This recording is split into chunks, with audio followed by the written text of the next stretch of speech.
We were out on the street here in Atlanta covering the protests when a young woman approached. Dark skin, dark hair, braids. She told us her name is Wolfgang and she's 23. And then she leaned into our mics and started to rap.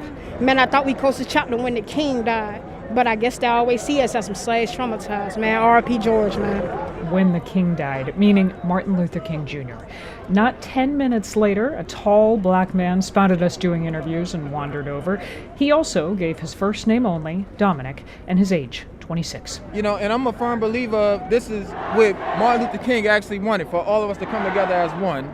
So just know that, he's still watching over us, and he's currently smiling right now. I'm interested to hear you say you think Martin Luther King's watching over and he'd be smiling. This was his dream. Look at this. All colors, everybody. We all came together as one. I was struck listening to both of them out protesting police brutality in 2020, and on their minds is the civil rights icon who died decades before they were born. King's legacy looms large in these protests in Atlanta. In fact, Atlanta Mayor Keisha Lance Bottoms was also invoking King this past Friday as she called for the looting and destruction that erupted that night to end. What I see happening on the streets of Atlanta is not Atlanta. This is not a protest. This is not in the spirit of Martin Luther King Jr.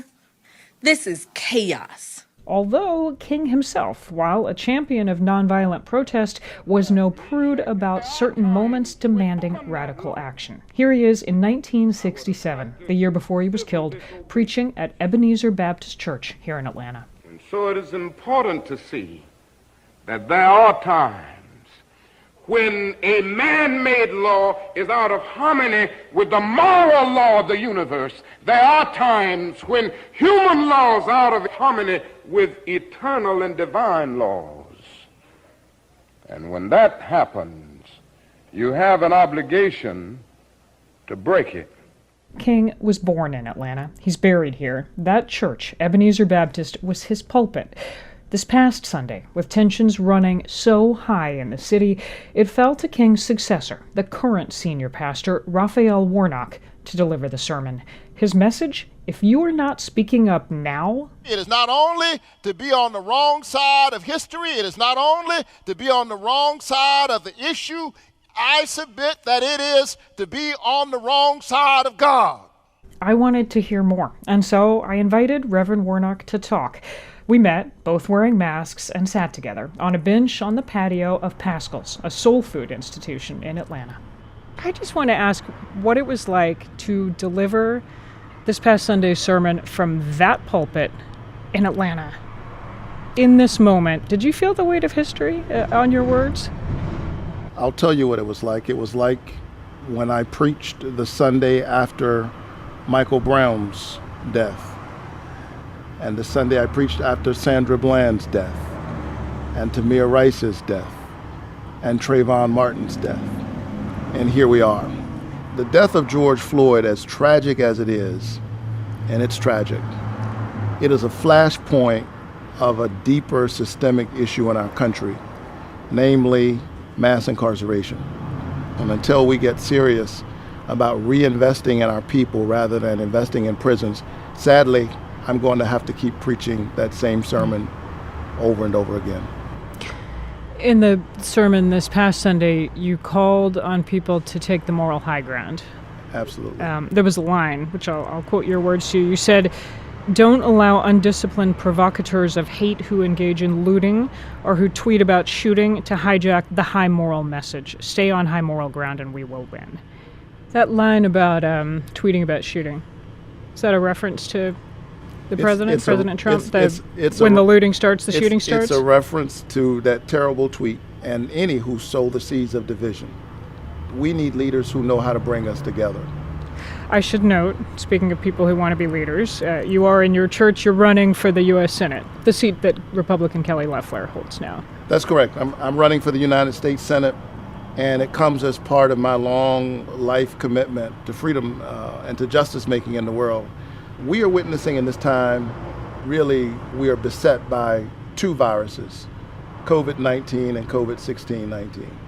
1619. Yeah, 1619, the year that 50 or more Africans who had been enslaved arrived on the shores of Jamestown. And since that moment, we've been dealing as a country with this virus. And we thought that we had solved it after the Civil War, but it mutated into Jim Crow segregation. We thought that the Civil Rights Movement vaccinated us against it, but then we got the new Jim Crow, as Michelle Alexander calls it, the mass incarceration in the age of colorblindness. And so these flashpoints are a consequence of the criminalization of black bodies in general, brown bodies in general, black male bodies in particular. And that's what we're wrestling with this week. You've urged your congregation to protest, but protest peacefully. That's correct. Which, of course, was the message at the heart of Martin Luther King's life and career. Do you see a split in the civil rights leadership in Atlanta today? We've heard John Lewis, we've heard Andrew Young making similar calls for peaceful protest. And there's a younger guard that has been speaking out saying, old man, you're out of touch. No, I think that part of the problem is that we romanticize and we don't quite remember what the civil rights movement looked like. I think some 50 and more years later, we tend to imagine the civil rights movement as a time when men like Martin Luther King Jr. and women like Ella Baker, they knew exactly what to do and they just showed up on the scene and they did it, and all of a sudden we got a civil rights bill and a voting rights bill. It was more complicated than that. Yeah. And this was a live debate then too, violent confrontation and whether that was the path. You had the Martin Luther King Jr.'s of the world, you had the Stokely Carmichaels of the world. There's always been this creative tension about how to get to change. But I think, to their credit, most of the young people that I see protesting in Atlanta are doing so peacefully. I remember growing up here, the slogan was Atlanta, the city too busy to hate, which perhaps was always more aspiration than reality. But how do we reconcile that with this moment? Well, I think it's still true. Atlanta is a magical place. I just want to make sure that our city and our state and our country is not too busy to love.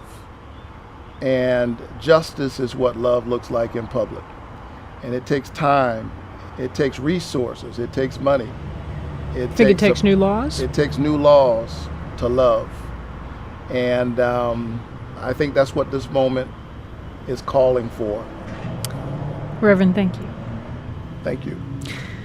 That's the Reverend Raphael Warnock, senior pastor of Ebenezer Baptist Church here in Atlanta. Thanks for talking with us. Great to be here.